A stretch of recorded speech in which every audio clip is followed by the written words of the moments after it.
সুপ্রিয় দর্শক, আজ রংপুর তারাগঞ্জে আমি প্রিয় কৃষক ভাইদের সঙ্গে কিছুটা সহযোগিতা করছি। আসলে কৃষক হলো এই দেশের মাটি ও মানুষের যে প্রাণ বলা চলে।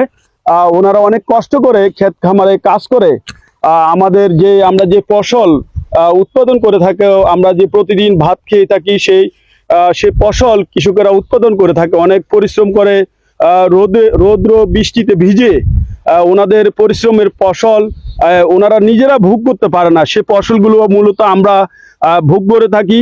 আমি এখন আছি রংপুর তারাগঞ্জে। দেখছেন আপনারা সেই রংপুর তারাগঞ্জে সে এলাকায় যে কৃষকরা আছে, আমাদের প্রিয় কৃষক ভাইদের সঙ্গে আমি সহযোগিতা করছি। তাদেরকে ধান কেটে ওনাদের উৎসাহ করছি। ওনারা অনেক কষ্ট করে আমাদের এলাকা আসে, কুমিল্লা আসে ধান কাটার জন্য, আমাদের অনেক সহযোগিতা করে। কিন্তু অথচ দুঃখের বিষয়, আমরা কখনো ওনাদের সহযোগিতা করি না।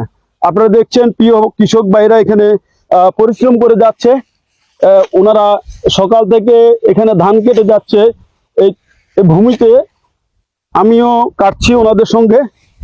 তো এখন আমি একজন আমার প্রিয় কৃষক ভাইয়ের সঙ্গে কথা বলবো, একজন মুরব্বীর সঙ্গে। আসসালামু আলাইকুম।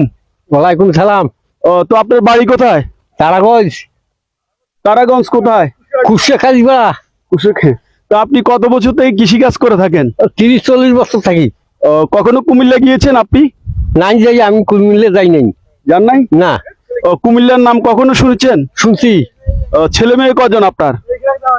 6 জন। 6 জন? হ্যাঁ। তো আরেকজন কৃষক ভাইয়ের সঙ্গে আমি কথা বলছি এখন। আসলে ওনারা অনেক কষ্ট করেন, ওনারা অনেক পরিশ্রম করে যাচ্ছেন এখানে। আমাদের প্রিয় কৃষক ভাই, আসসালামু আলাইকুম। ওয়ালাইকুম সালাম। কুমিল্লা ফেনী ষষ্ঠী। কুমিল্লা গেছেন? হ্যাঁ, কুমিল্লা ফেনী চট্টগ্রাম। সেদিকে কি কৃষি কাজ করছেন? হ্যাঁ, কৃষি কাজ করছি। তো আমাদের কুমিল্লার মানুষ কেমন? কুমিল্লার মানুষ খুব ভালো। কুমিল্লার মানুষ কেমন? কুমিল্লার মানুষ খুব ভালো। খুব ভালো? হ্যাঁ। কুমিল্লার এমন কোন স্মৃতি আপনার মনে আছে যে আপনি যে সেখানে কাজ করেছিলেন? হ্যাঁ, কুমিল্লার মানুষ খুব ভালো। খুব ভালো? হ্যাঁ। ধন্যবাদ প্রিয় কৃষক ভাইকে। আমাদের যারা সহযোগিতা করে যাচ্ছেন, ওনারা অনেক পরিশ্রম করে যাচ্ছেন এই খেতে খামারে কাজ করে। আমাদের কৃষক ভাইদের আমি ধন্যবাদ জানাচ্ছি।